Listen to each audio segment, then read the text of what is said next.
We're here with the, well, we'll get the thumbs up from Kevin. Yes.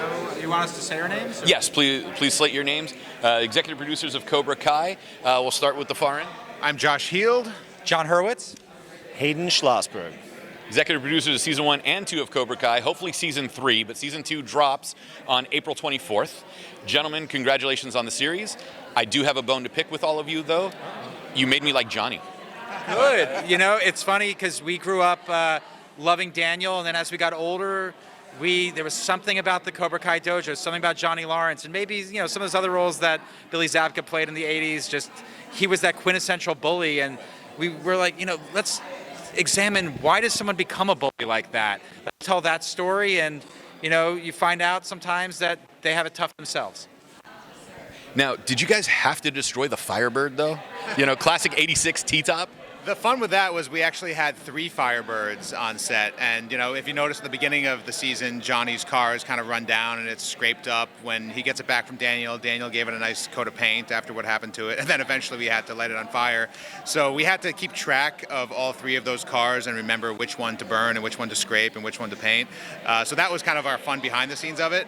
For us, though, in terms of him losing it, Johnny didn't have much when we started Season 1, and when we brought him to kind of a little bit of growth, we needed to find something that he had that was meaningful, and kind of burning the car just made the most sense. Now, I have to ask, because How I Met Your Mother loved Billy, made Billy the hero. Did that have any influence in creating this series? It didn't have any influence. I just think it showed that there were other people like us who were obsessed with the Cobra Kais, obsessed with Johnny Lawrence. There's a video on YouTube about how Daniel's the real bully. So I think, the 3 of us saw that, there were a lot of other people talking about, Johnny Lawrence and the Cobra Kais. I think for kids in the 80s, you really connected with Daniel and Mr. Miyagi. But then when we all got older, we looked back at those bullies as these fun characters, and suddenly the expressions like, get him a body bag, sweep the leg became, just as famous as wax on, wax off. Right. And it is all in all our lexicon. You guys did a great job of incorporating the first movie into Season 1. Season 2 we're looking forward to, but Season 3, because of Karate Kid 3, Mike Barnes and Terry Silver show up. Is there going to be a rivalry split between Cobra Kai? Now there's the Johnny Lawrence original branch and the Terry Silver, Mike Barnes, John Kreese branch. We can't spoil anything that's going to go on the show, from Season 2 beyond. What we always say is that, any character that existed in the movies that Mr. Miyagi was in, the Miyagi-verse, which is Karate Kids 1 through 4, any of those characters could return. Will they return? Maybe, maybe not. It all has to make sense in the current story that we're telling. But if you like Terry Silver and you like Mike Barnes, you should tune into Cobra Kai because it's probably the only show where you're going to see those characters again. So we can't guarantee anything except we're the show where you have a shot to see them. Yeah. Now, I'm looking forward to Season 2. Billy said his biggest fear was, all these episodes leading up to him getting crane kicked in the face.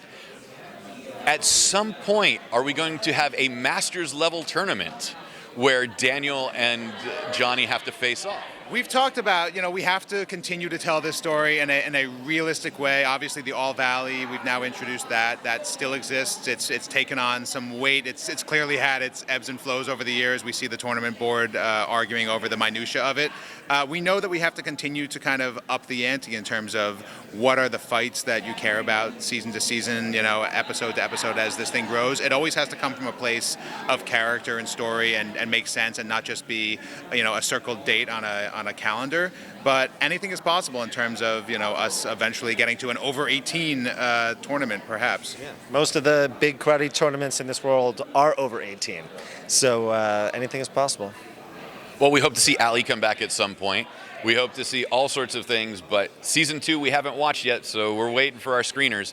Season 3, we already know it's coming. Come on, let's be honest. We would hope it's coming. Tagline is Quicksilver.